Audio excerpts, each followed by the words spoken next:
Hey, welcome to the Slam Nation. It's part of the New York Nerd Show Network. I am always with All That Pat. Joined as always in the studio is Lord Cash. How's it going today? I'm reigning supremely. Absolutely. Yourself on the level of Jerry the King Lawler, King Booker, King Barrett. Who would you kind of put yourself as? King Louis, definitely King Louis from Jungle Book. King Louis, yeah. So You, yeah, you got the right monkey color hair. around. Yeah. Exactly. It's all about the hair color, and I like bananas. Well, So I can't argue with that. I do too. Again, everybody, welcome so much to our show this week. We always appreciate having our viewers. You are watching the Slam Nation, and every week at 7 o'clock p.m. Eastern Standard Time over on Twitch, YouTube, or even Facebook Live on our New York Nerds channels, we go ahead and take a look at like a flashback show of an old show. This week it's going to be Slam Nation. Oh yeah, Slam Nation. That's us. Um, this week it's going to be Judgment Day 2003, put on by the World Wrestling Entertainment. And that one came to us live from Charlotte, North Carolina. In about a half an hour, we're also going to be taking a look at the events for this upcoming week for Monday Night Raw and maybe a little bit of SmackDown if we get a moment. So, Lord Cash, you watched the show for the first time in a long time. What were your overall takeaways? Like as far as just a 20-year-old show. well, it was really exciting to kind of see some of the old people again and who's still a part of the thing. So I know that we had Jerry the Caller with Jim Ross doing the commentating for Raw back then. So of course we know Jim has gone on to other wrestling networks and everything. And of course, with that, you also had Taz with Michael Cole over doing the SmackDown roster as well. They So look. that was Go ahead. Sorry, they look so young, by the way. Yeah, and I was gonna say, looking at Michael Cole, he's like so young. Even like Lawler and Jim Ross, they look really cool. Again, this is 17 years ago, plus that they did this, and both now Taz and Jim Ross are over with AEW. So it's kind of just interesting that the evolution of where they were back then and where they are now. So that was just really interesting, kind of cool to see. Absolutely, it was definitely a throwback for sure. One of the also throwbacks for me was the fact of who was the general manager for Raw. So I love this. we have Stone Cold as the co-general manager, and so he actually was coming out to the ring right off the bat in the match. He gets out there, and of course, the other one is of course Eric Bischoff. The day that Eric Bischoff actually became a part of the WWE was crazy. Oh, mind And blowing. and this was actually Stone Cold's first pay per view as the co general manager for Raw. So it was really, really cool. You remember when It, he became the sheriff? He starts riding the ATV. yeah, I gotta say, was that around the same time when he was kind of feuding a little bit with Kurt Angle and anything, or was that a different segment that I'm thinking of? No, that the actually the ATV sheriff one came like as part of this feud. I think they Okay. came more in the summer, but yeah, this was like a great moment in wrestling, and 17 years ago, and like basically for those who don't know, Lord Cash and I actually used to watch this together back in this era, so that's why this was such a good one to kind of jump into. But as we'll talk about, everybody, these segments between the co-managers Austin and Bischoff are they're pretty amusing. They're kind of silly, but pretty funny. Yeah, they keep going back and forth, in between some of the matches. And I didn't get some of the screenshots of these, but Stone Cold is constantly trying to get Eric to drink more, and of course it's beer where he'd rather have a martini or a scotch or something like that. And then of course constantly giving him that quote unquote fair food, so the hamburgers, the hot dogs, the chicken wings, the spicy pickles, and things of that Oh, nature, and making them drink the spoiler! the hot. Spoiler on Oh, those come spicy on! pickles. That was like so ridiculous later in the show when yeah. And then of course he had the explosion of vomiting all over the waitress as well as some of the fans that were right there underneath. Can you So it imagine if was you were right there? no, I don't want to imagine that. I don't want to get with whether it was I'm sure it was like the beer that he had in his hand. He kind of just kept it in his mouth or something Right. to do that. But it was just it was interesting and just see that the dynamic. We all love Stone Cold. At least I know I do. And as much as Eric Bischoff being part of the WCW brand and then coming into the WWE, I love that dynamic that they had, and it was just really interesting, cool to see that. Absolutely agree. So, what was one of the first matches that came out tonight? Because I was very surprised when I saw the opening match and who was in it. Because there you go, Thugonomics himself, Yep, Doctor John Cena. yep. So it was cool when I was watching it to hear the old school music from John Cena, Word Life exactly. And he comes out and then comes to the ring, and sure he drops his little his rap Thugonomics onto everybody. And of course, during this time frame when he's a heel, of course he's got they're in North Carolina, so he's got a Royals jersey on, which I believe, I'm not sure, trying to think of like where the Royals are from. Is that Kansas City Yeah, Royals? Kansas City Royals, exactly. So I'm sure that was a rival for the team in North Carolina. Um, but yeah, that's usually kind of how that little motif worked. If I'm a good guy, so I'll come out with the home jersey. I'm a bad guy, I'll come up with the enemy. It's called And Cheap then, Heat. exactly. I Mick Foley knows all about that. The cheap plugs and the cheap heat. Then Absolutely. of course the his this was a 6-man tag. So it was John Cena, Dr. Thugonomics, teaming up with the FBI, the full-blooded Italians. That's a throwback So right there in itself. I Those guys aren't know around at all. I does is Chuck still part of like the backstage stuff, or is he no longer there? I don't think so. I'm not sure if anybody in the chat has any idea, but I don't know. Like I know little Guido Nunzio was doing some kind of indie work, but again, it's all pre-pandemic. But the Right. other two, I don't think they wrestle at all anymore. I mean, Chuck was just devastated by the breakup of his former lover Billy Gunn. I don't think he ever recovered. I just, yeah, the whole thing right there just what was devastating. Having going through that marriage, and then being that whole 3 minutes. Yeah, Um, just definitely, who was the third member of this? I know it was Chuck Palumbo and um uh, Johnny. Johnny Stamboni and There you go. it was Nunzio basically. Yeah, that was the manager. Yeah, So now, of course, that was one side of the 6-man. The next one you've got Rhino, him coming Rhino out, Mai. exactly with his gore in his pocket, ready to dish that out to someone. And of course, one of my personal favorites was Spanky, Brian Kendrick, or the Brian Kendrick. So that was all. I've always been a fan of his. I loved him with was it London, Jack London? No, there's that. Oh, That's Call of Paul the London. Wild. Yeah, Paul London and London. Kendrick were tag team for a while. And then, Jack London, of course, did the whole Call of the Wild. That's completely different. Uh, ow! Yeah, a little bit different. He gets but wrecked in this match, though. oh, Like, he does. He does. But it still was kind of cool. Like I said, seeing him 17 years ago, and now he's on NXT. He's doing really well over there, if I'm not mistaken, or correct? yeah, 205 Live does a lot of things in there. Um, yeah, he's been around forever, and he's Yeah, still like, I think he's a trainer even. I believe he trained a couple of the women wrestlers on NXT. that's awesome. And of course, their last person to be part of it was the late Chris Benoit. So the rabid Wolverine diving from the top of the turnbuckles, and it was a Lord really cool match. Lord Voldemort himself, he who should not be named. Yep.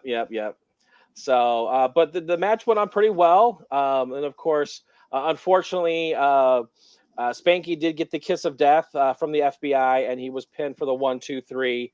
And of course, they were victorious over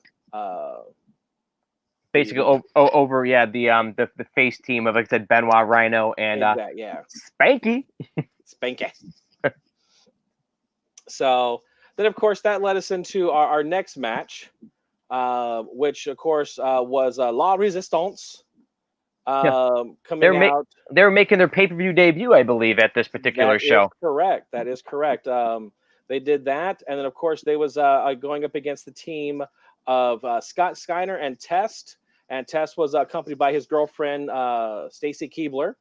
So He's a lucky guy. Miss I Got Legs. So, and of course, prior to this, there's been a lot of that animosity building up, that tension building up between Test and Scott Steiner over Stacy Keebler, because Stacy Keebler's kind of been really showing affection towards Scott Steiner.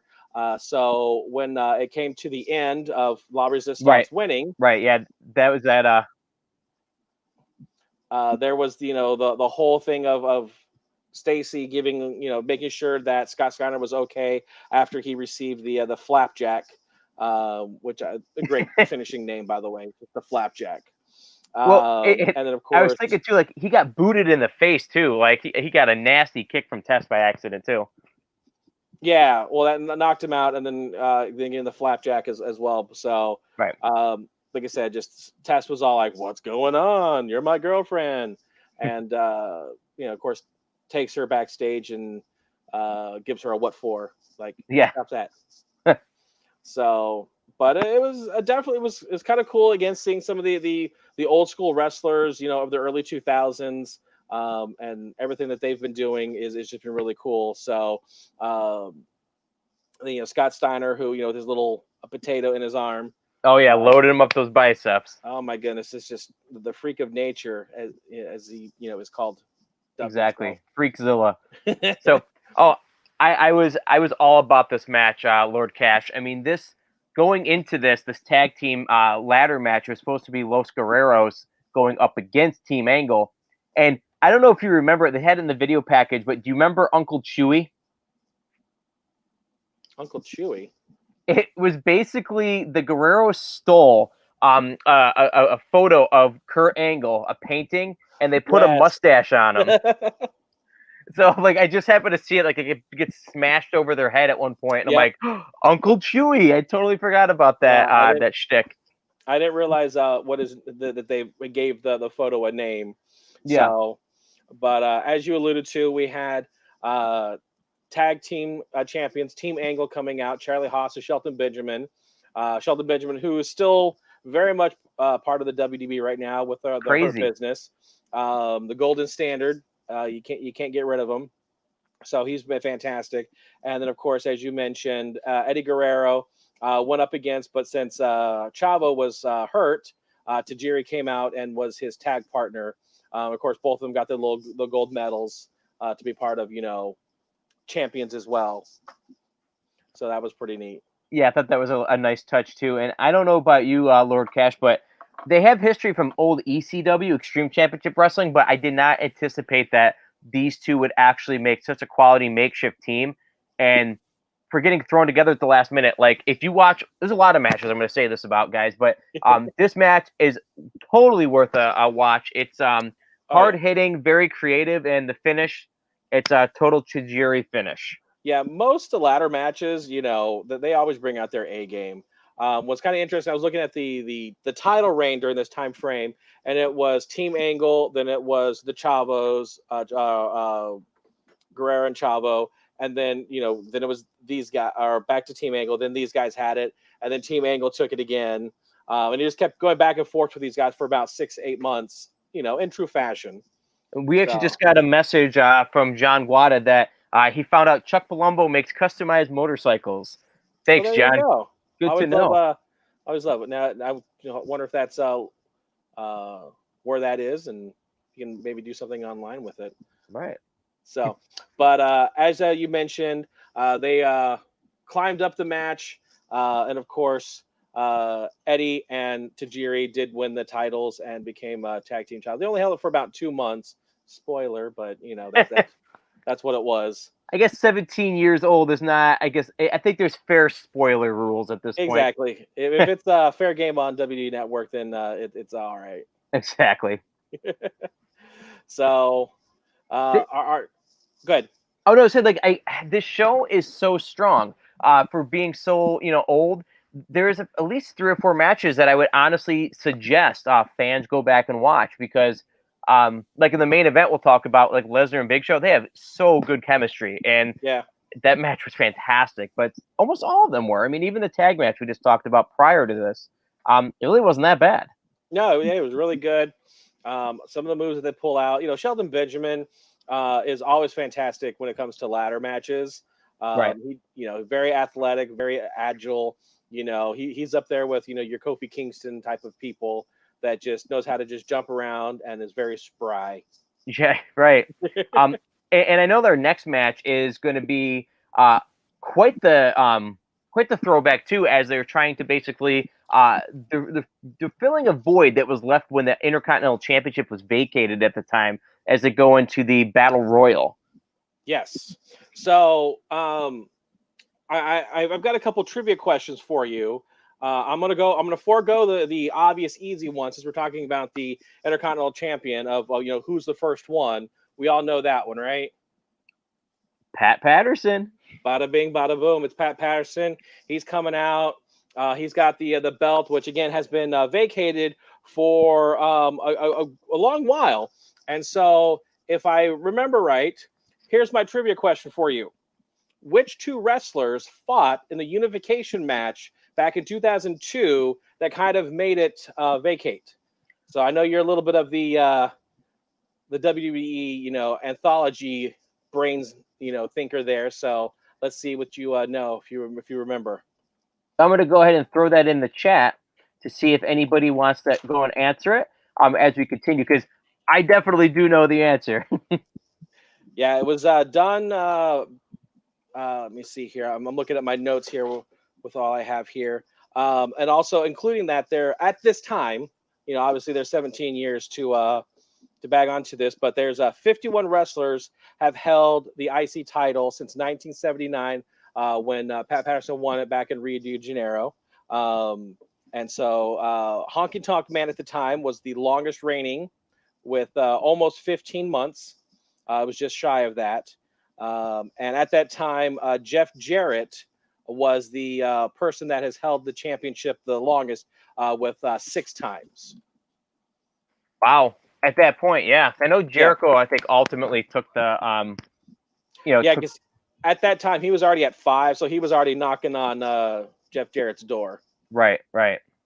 So lots of old faces though in this one, Lord Cash. Yep. Who were some of the old ones? Like, I know, go ahead and show us like who was in it and like which ones like stood out to you. So we'll kind of run through these real quick. But you had Val Venus, who just recently came back. He was being fired after for this Chief Morley gimmick that he had. You had Chris Jericho, as we mentioned, Goldust, which is always a fan favorite, Lance Storm, which I have not heard that name in probably 17 years. Rob Van Dam, who was the tag team champion as well. Christian, who is always a favorite of mine. I love my ENC connection there. And then Test came back out by himself because this was for anybody who was on Raw that had held the IC title was eligible for this Battle Royal. And then, of course, Kane, who was our RVD's partner, tag team partner, came out as well. And then, of course, there was some controversy in this because it was down to, there's one more person, and that was Booker T. And that's because the controversy that was in this was, they all went at it.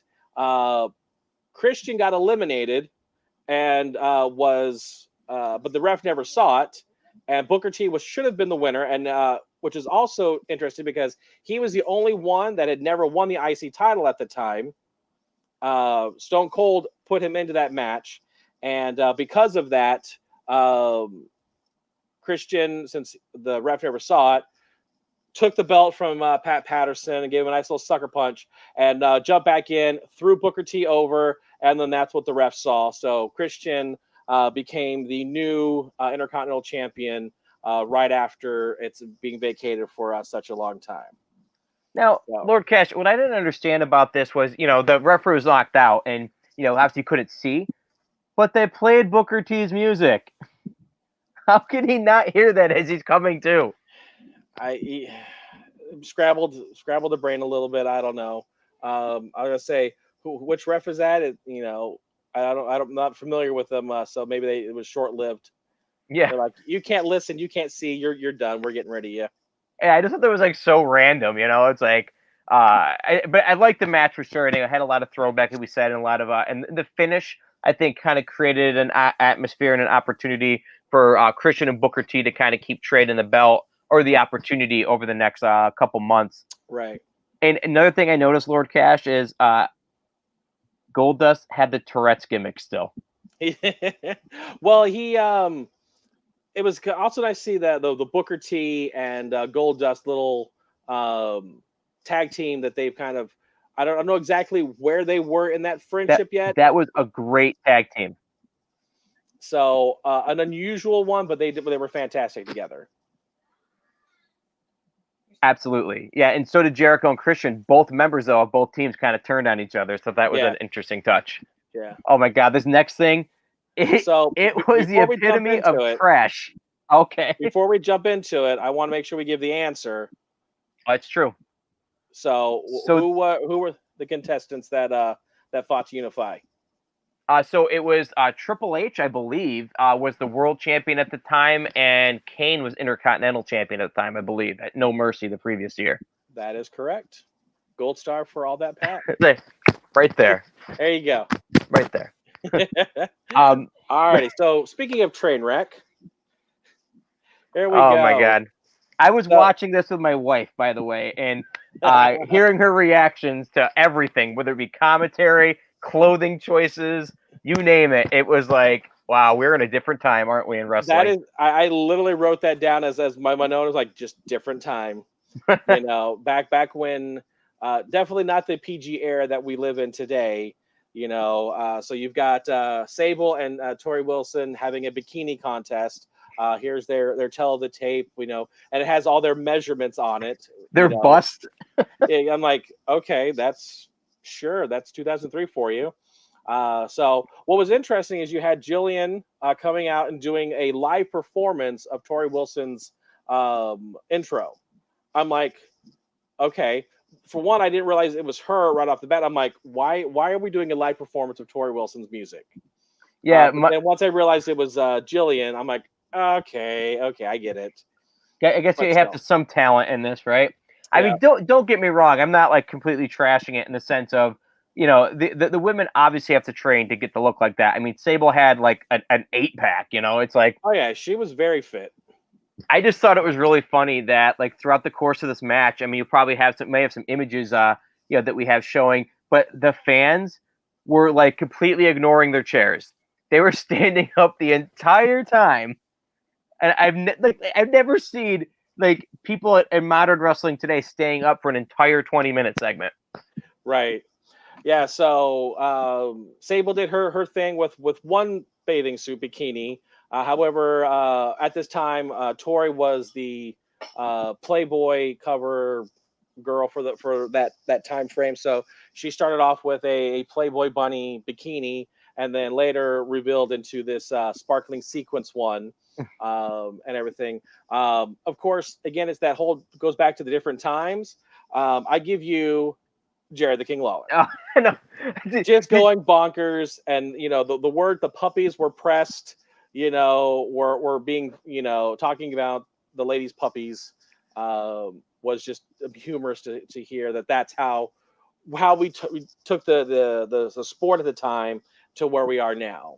I love Taz's comment about somebody look on the ground to try to find Jerry Lawler's eyes because they popped out of his head or something. That was kind of amusing. Yeah, it was very interesting, and it's that whole different time frame. Yeah, and later in the show we'll talk about how there was a women's championship fatal 4-way, and I thought that was matches we'll talk about. It's pretty good, and I can only imagine what the women might have been thinking at that time, where it's like the fans were not. I mean, the fans were pretty responsive, but still, like like there's two different divisions almost for the women that are like starkly different.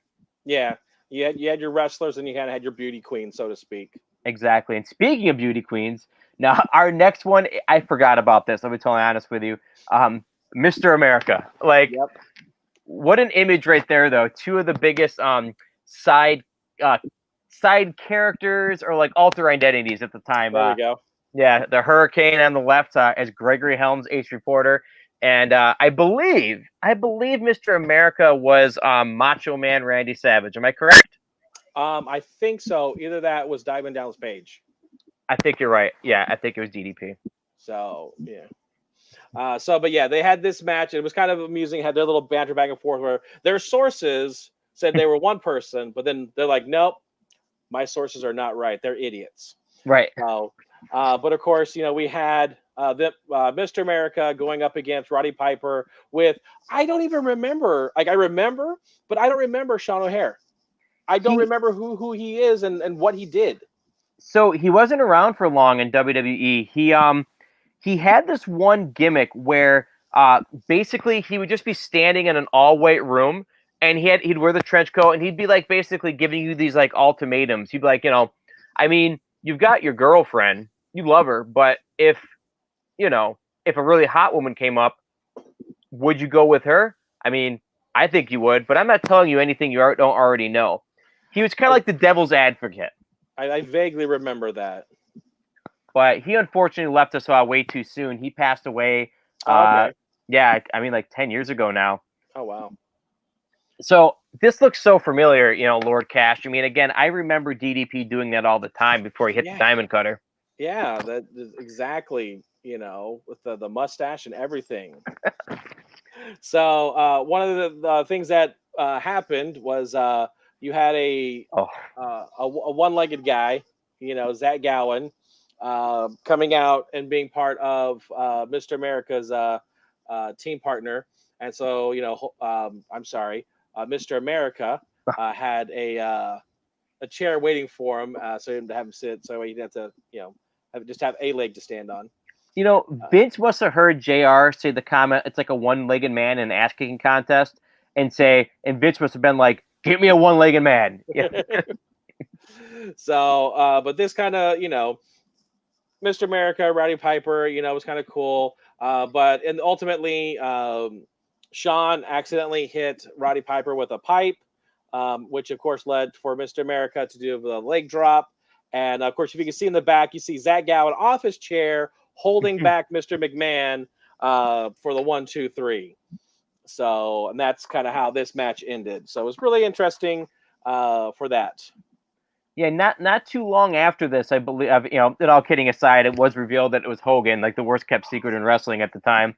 And he got released, and that was the end of Hulk Hogan for many, many years. Yeah. So, but our next one is the World Heavyweight Champion. This one was Triple H versus Kevin Nash. Some bad blood there.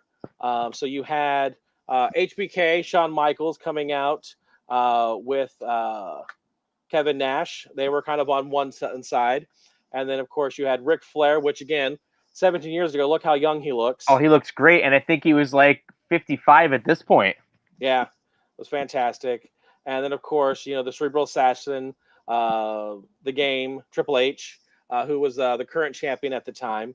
And right off the bat, like, they didn't even make it to the ring. Kevin Nash started attacking Triple H.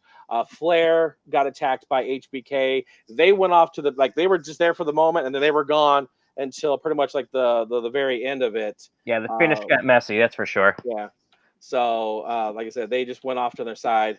But yeah, it was pretty brutal. And of course, Earl Ebner, who was the ref at this one, he took a couple beatings in this one as well. And then finally, it ended in a DQ match. So Triple H ended up retaining the title. So now it's funny because like there's a lot of people that complain online, and one of the more infamous complaints from 2003 era was just the dominance of Triple H. Right. He had a stranglehold over that belt. And at WrestleMania 3 months prior to this, he fought Booker T, and it was in a feud that was like really very thinly veiled racism. And I remember in that match that like Booker T gets hit by the pedigree. And Triple H takes like a good minute and a half to crawl over him, and he pins him clean at that point. And I remember a lot of people were really upset because Booker T should have won, and made it look bad. The reason why I bring this up is that at the end of this match, Triple H hits Kevin Nash with a pedigree pretty straight. He pins him, and Kevin Nash kicks right out. Like, it was just kind of like one of those things where I'm like, you didn't have to put over Kevin Nash, but right. They would continue this feud the next month, oddly enough, at Bad Blood. But like there was that ending though where he powerbombed Triple H right through the table, so he Yep. knocked him out. Yeah, it was I completely lost my train of thought. Hey, you're all good. Woo, ooh, here's your There we trade go. coming to get you. There you go. There we Um, go. but yeah, it was just like it was a tough, finish, and again, to continue that feud. As you alluded to earlier, though, we had the one side of the women's division. Up next, we had the other side of it. Yep. So the women's championship, we had Trish Stratus coming on out, who has she made it to the Hall of Fame yet? Oh yeah, I was at in New York City. I was at that one, and it was funny when she got inducted. She was pregnant, like very Oh, pregnant, that's right. and she thanked her husband, and everybody booed the crap out of her husband, and they started like cursing at him. And she took it with good stride. It was pretty funny. It was a pretty amusing Right. moment. So then, of course, Jacqueline was there. And of course, Victoria was Steven Richards, which I really liked Steven Richards. Loved it. If I remember back to 2003, he was really good. I really enjoyed Victoria as well. I thought her little gimmick that she had there, being the crazy psychotic, was interesting. And then of course you had the champ at the time, Jazz, who with Theodore Long. Holla holla, player. Uh, this showed. I'm sorry to interrupt. no, go Um, ahead. this showed the other side of Jerry the King Lawler as well. Because like he was talking about the puppies you were mentioning earlier, he made so many snide comments about Jazz in this match. Including one that was like, Jazz looks good in the light as long as it's turned off. Yep, Um, I remember that. and like really, I mean, he used to make fun of Molly Holly and about her weight for a while too. It just has to do like where he was and what he was told to do, but that caught me off guard. I was like, that's pretty low. I mean, I didn't like Jazz. I'll be straight with you. She's a good wrestler, but never Yeah. caught my attention. Um, but this match was pretty good, and a buddy, one of the women, accidentally had to go to dental academy after this. Yeah, Trish Stratus got binged up a little bit and had to do that. But of course, Jazz was the winner. Got the 1, 2, 3. The one thing that I kind of, just looking at it, just at a glance, how shiny everyone's outfits were. So, Jacqueline had the green, then Trish had the blue, she had the brown, and then of course Victoria was all black. But it was just like how shiny their outfits were, which is kind of interesting, kind of just stuck out a little bit. As a little nuance as that is, it's that's what I saw. No, you're absolutely right. I didn't notice that, but as soon as you say it, I'm like, yeah, they definitely are pretty shiny. Different material back then that they used, I'm sure. Right, right. So, and not your normal ring wear. Our main event is next, and this is like unbelievable as to like if you watch Brock Lesnar when he first wrestled in this era, he was a totally different beast, joke intended, like than he is nowadays, and it was wacky, it was bananas as to like what he was able to do in this match. And as you see right there, Big Show, he was like they were like throwing these um what do you call them? The stretchers. The stretchers and backboards, they were throwing them as if they were like throwing like a Nerf football. They were so damn strong. Yeah. It was just interesting to kind of watch this and seeing that the Big Show, he's had the the heel moments, but to see him a heel. But what was really weird is seeing Brock Lesnar as a face. Mm-hmm. It's like, stop being a bully. I'm gonna beat you up. I'm gonna Yeah. come get you. The defending people. And this back when he actually jumped up on the ring and had the explosions, which he doesn't do that too often now. Right. But he's still a beast nevertheless. Yeah. I don't know if you caught this too, but like during the hype package, they showed when how this feud kind of started, where Big Show beat Rey Mysterio in the previous month's pay-per-view at Backlash, then strapped him to one of those backboards, picked him up, and just swung for the fences and slammed Mysterio on the backboard against the post. It was Yeah. ridiculous show of strength. Well, Mysterio did have his revenge because he came to the ring and was like jumping all over him. But in the meantime, Brock Lesnar had left to go get a Forklift. a forklift with a nice big pallet on it. And while he was hanging on to him, drove it right up to the ring. and then Oh, leaps off, which I'm like, this was amazing. Just leaps off and just clobbers him. Eventually sets him up for the F5 and does that. And then, of course, loads him onto the forklift and drives it past the yellow line for the victory there. what a show! What a show! Judgment Day 2003.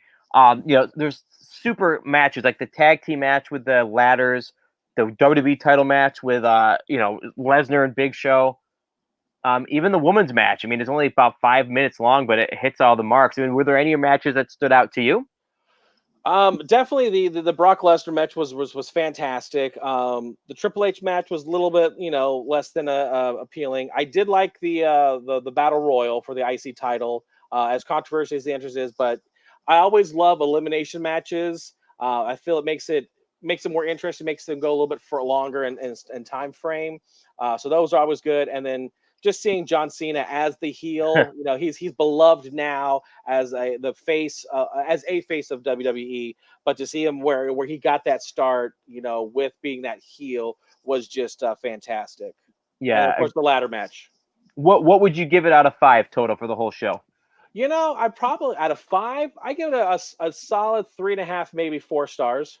Right there with you, Lord Cash. Because even the bad matches, like the tag ones in the beginning, like with Test, I enjoyed them. Actually, I Yeah, didn't have any problem with it at all. yeah, they were really really well done. Yeah.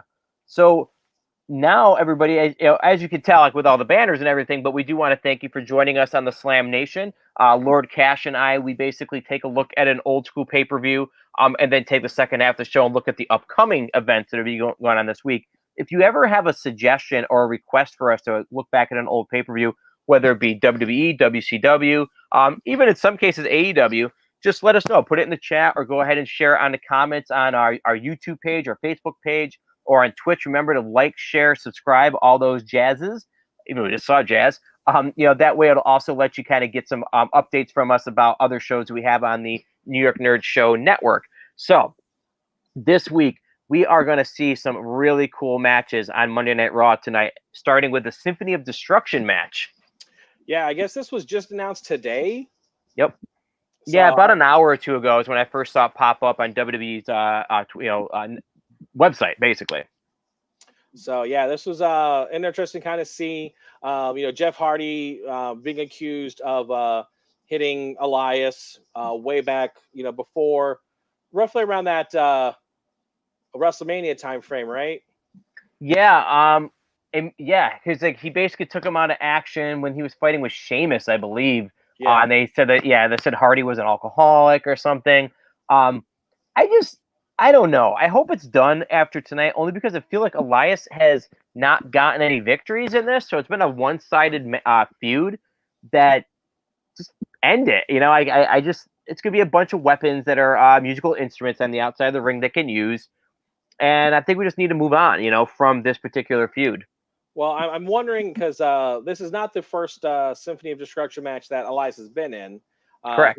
He did not win the first one, and so I'm curious to see if his record's going to hold up or if he's going to go 1-1 after this match tonight. So, any of you that are, in your anybody in the comments section, I'd be really curious because I'm not 100% sure, but I think I know who was in the other Symphony of Destruction match with Elias. You can throw that in the chat, and then we'll talk about who that was in the future. But again, I'm pretty sure I know who that is, but put it out to the fans. If it's mentioned, I will either say yes, agree, or disagree, because I did see that this afternoon when I was doing some homework on it. So it's eluding me right now. Right. So, but we can talk that later. So the next question I have for you is who is next for Drew McIntyre? Woo, woo. Oh no, that's not right. Man, I mean, I guess in all reality, you got that we're gonna have the triple threat match tonight, and Yep. I am pumped. I think that's going to be a top-notch match for sure.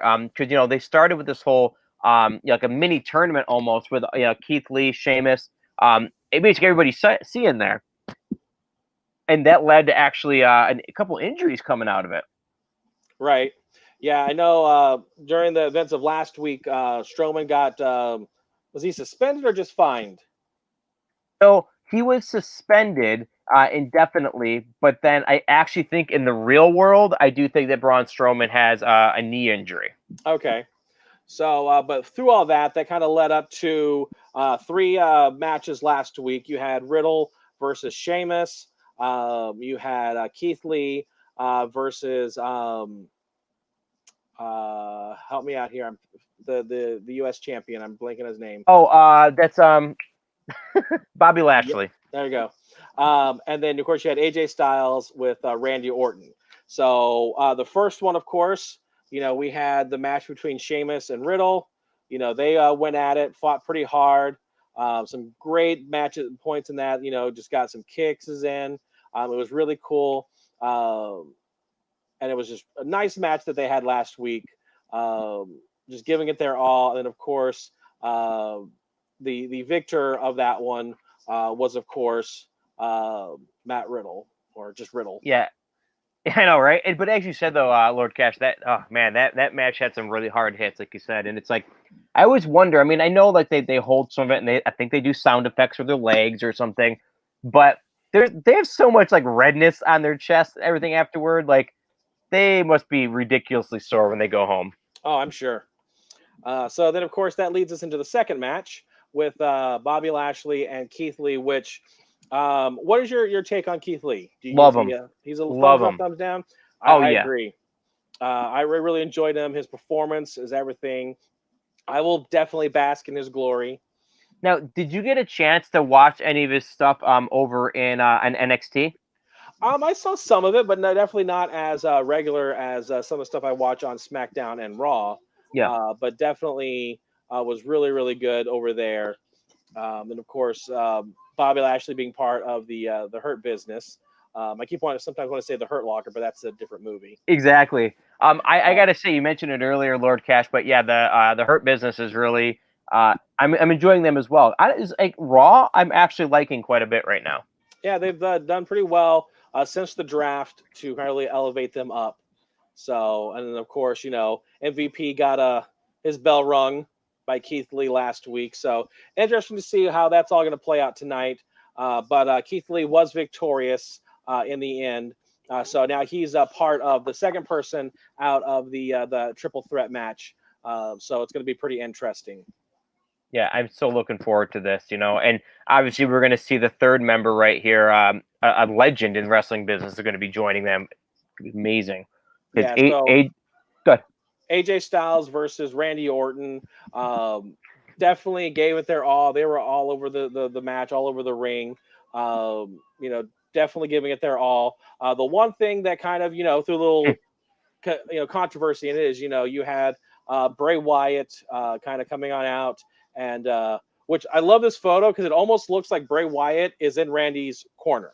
Like, I got Yeah, you, man. You can do this. You got it. But I think that's, if you look at the Fiend's eyes, it's like kind of looking at his ears, like, you don't know I'm here. And you then know so Randy just hasn't go. Ah! that could be like one heck of a team because in the past, I don't know if you remember, but about 3 or 4 years ago, Orton and Wyatt were tag team champions, if I'm not mistaken. I think that's when they led into their WrestleMania main event when those two. I believe so. I could be like totally wrong on this, but I'm pretty sure that when they're having the Wyatt family, I think Orton was part of that once. That's definitely a possibility. I cannot confirm or deny my knowledge of that. So, but AJ Styles was victorious over Randy Orton. I'm fairly certain due to the interference of the Fiend. So our triple threat coming out tonight will be Riddle, Yeah. Keith Lee versus AJ Styles. So regardless of who wins this match, it's going to be a fantastic pay-per-view coming up against Drew McIntyre for the title. Any one of them would be amazing. I would go a little more Keith Lee just to be up there with that Drew McIntyre power. Mm-hmm. But again, if it was Riddle or Styles, sure, why not? Let's do this. Let's play this game. Do you have a favorite? I almost agree with you completely. Like all three of these are going to be certifiable main eventers. I'm thinking that they're going to play it safe and go with AJ Styles tonight, just because he's the only bad guy out of the group. Yeah, Um, I can you see know, that. but I'll say this much though: whoever wins tonight, they're not going to beat Drew McIntyre, only because they just got the belt back on him. Yeah, But it will be a fantastic match. yeah, it's definitely going to be one to tune into. So one of the things that happened last week was the tag match with the Hurt Business. So against Kofi and Xavier Woods, which again, I love the New Day. They're always fantastic. But I'm really starting to, as you know, again, they are the heel, but I really do enjoy the Hurt Business. They've got a lot of people in there that are just fantastic. You've got Shelton Benjamin, as we mentioned from our earlier pay-per-view, still in the business, still giving it his all. Crazy. Fantastic and everything that they do.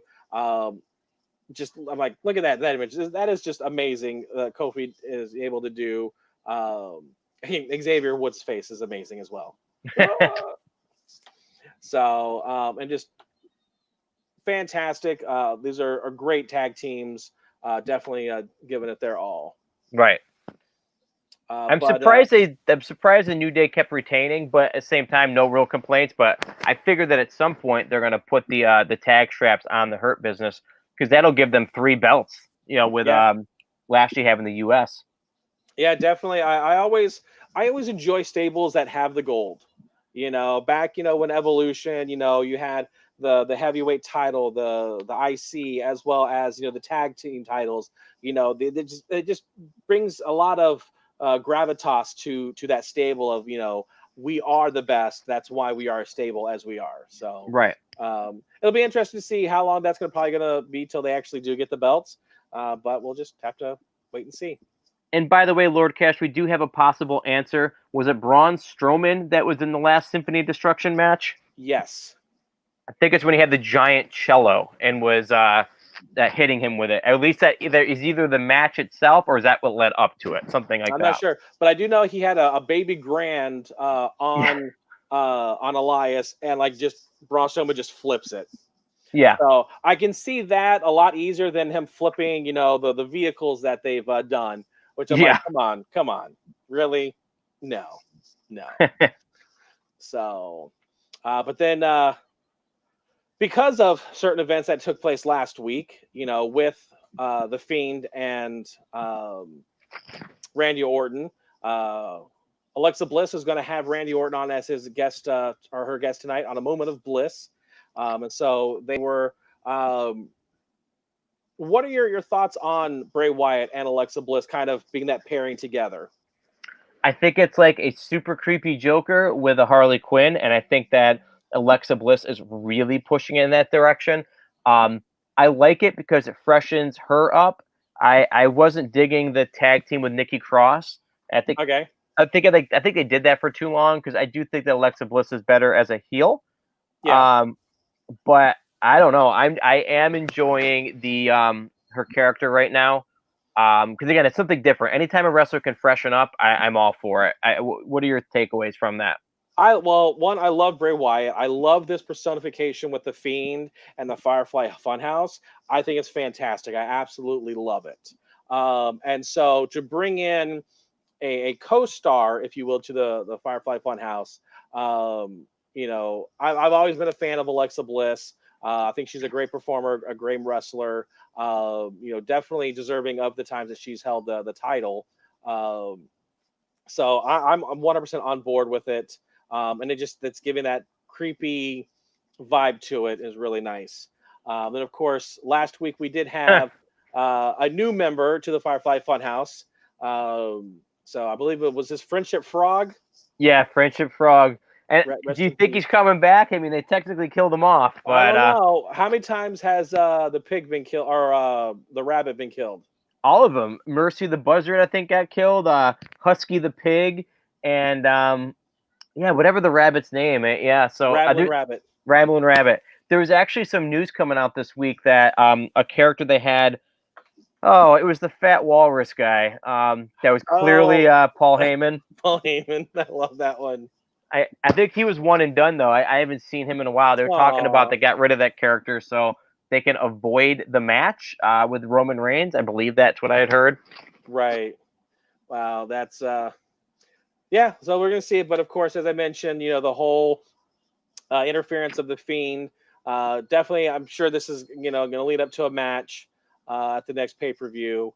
Yeah. So it's going to be interesting to see how that it's all going to play out. But like I said, I enjoy Alexa Bliss and Bray Wyatt as the Fiend. With that they've got going on, that dynamic is really nice. And we also, Lord Cash, we do also have another confirmation in the chat that Randy Orton and Bray Wyatt did hold the tag team belts. It looks like December 2016 up until just before WrestleMania that year. Okay, that's good news, because that's just what they definitely needed that, and so yeah, that's going to be good to see them, what they can do. Yeah, I'd be curious if they even reference that, but they definitely, they might, because they did show that whole idea of Orton, and like they showed when he burned down the Wyatt compound a couple Right. years ago. Yeah, it's Randy Orton, definitely a legend in the business. And then of course Bray Wyatt and everything that he's been doing. But definitely, if they kind of come through this feud, coming out as being partners, that it's like, look, we definitely can work together. I would not be opposed to that. Seeing that tag team kind of resurrect itself again, that would be really nice. Yeah, completely, feasible for sure. Um, we've got a lot going on this week in the world of professional wrestling, and Raw is going to be starting in just a couple minutes, and you know, I cannot wait to watch it tonight. I'll have to watch it on delay because I don't have cable. I watch it on Hulu the next day. But no matter what, I'm definitely looking forward to the Orton and Moment of Bliss, and definitely that main event with a triple threat for the shot at Drew McIntyre. Yeah, there's a lot going on tonight with the triple threat. What they're going to be doing with this match, depending on what they're going to be end up doing with the tag titles. Definitely a lot of stuff going on there. So that's going to be pretty interesting to see what actually happens tonight on Raw. Absolutely. And we are going to be talking. We can talk a little bit about SmackDown as well. Because right now we have obviously the reign of terror of the tribal chief himself, Roman Reigns. Um, he's been running roughshod, and now it looks like he has a new competitor, a new challenger to his table, so to speak. And Kevin Owens. KO has not been in the main event picture in quite some time. Lord Cash, what are your thoughts? I think that's fantastic. I absolutely love Kevin Owens. When he's done his bout as a heel, he's great at it. And now that he's kind of being a little more of a anti-hero, I really enjoy him. He's a fantastic performer, wrestler. Definitely is good on the mic, and he does all his stuff that he does. It's just really good. Yeah, he's incredibly uh not diverse. I guess his moveset's diverse. I mean, he's got a Yeah. lot of moves that are legitimate. And it was funny when he started doing the stunner about a year ago. I know some people were kind of complaining, but I'm like, actually, he was on Stone Cold's podcast back in the day, and he made a joke. He was like, "Oh, I'd love for you to teach me how to do that stunner," and Stone Cold actually gifted to him. He gifted it to him on that episode, and it took like a year for it to happen. But he was saying like, "Oh, you just got to put a little stink on it." Like that's how he described, hitting it with the Yeah. right angle. Um, but yeah, Kevin Owens never ceases to amaze me because he can do some comedy. He can do a face or a heel, like you mentioned. And again, he's not going to beat Roman Reigns. It's just I think they No. have a really straight via where I think he'll either fight Big E or The Rock. I know The Rock's kind of a long shot, but who's got the biggest role at the head of the table at the Inouye family than Dwayne The Rock Johnson? I think that'd be a heck of a marquee match with Roman if they went in that direction. But no matter what, I mean, it's got the direction of Roman and his stable of family has been like really well done. Jey Uso Oh man, who did Jay fight on SmackDown? He beat up Otis. I remember that, and my heart broke. I love Otis. Yeah. It was. Was Oh it Daniel mercy! Bryan? I think it was Daniel Bryan because I know he also attacked Rey Mysterio after. Or am I thinking that's SmackDown? Sorry, I just jumped ship there a little bit. No, we're on SmackDown right now. So, Oh, that's right. Okay. yeah, it might have been Ray, who Yeah. has both eyes now. Hey. He finally has recovered. So Um, it's Mysterio with two eyes. yes, exactly. I always thought it was just one, but you know. Yeah, no, that was I want to say it was um Daniel Bryan Yeah, because I that know he fought Daniel. up against. Yeah, because I know Daniel. Yeah, you're right. It totally was because Daniel Bryan um, fought Sami Zayn and Zayn beat him by countout because he ran into the back and Daniel Bryan chased him. And then while he was in the back, I believe Jey Uso beat him up. Like he jumped him in the back locker room. So yeah, I'm kind of going through some of the slides I have for SmackDown. Jey Uso really did not have a match that I'm aware of. He just once he attacked Rey Mysterio backstage, he kind of went out there and attacked Jey Uso and everything because that's how he escaped from backstage. As Jay went on into the ring, and then Jay just kind of went and then kind of took and attacked him. Um, so there's that stuff that happened there. So definitely kind of just went off and just at first it kind of was Jey Uso winning, but then Kevin Owens definitely was able to give him what for. Yeah, and he cut that great promo at the end where basically he was challenging Roman to come out. You know, like he wasn't backing down from the tribal chief for sure. And I think they're gonna have a fantastic match. If it's at TLC or sooner or later, I mean they're gonna go at it, and it's gonna be ridiculous for sure. So, we basically, we've gone through a lot of different things tonight. We've talked about Judgment Day 2003, one of WWE's, sleeper hits of a pay per view from back 17 years ago. And then we talked a little bit about tonight's Monday Night Raw and a little bit about the main event scene on SmackDown. I still can't believe, Lord Cash, the connection, the fact that we have Shelton Benjamin was part of a pay per view in the tag team title picture Yeah, 17 years ago, and and he's he's still part of relevant. the tag team title picture.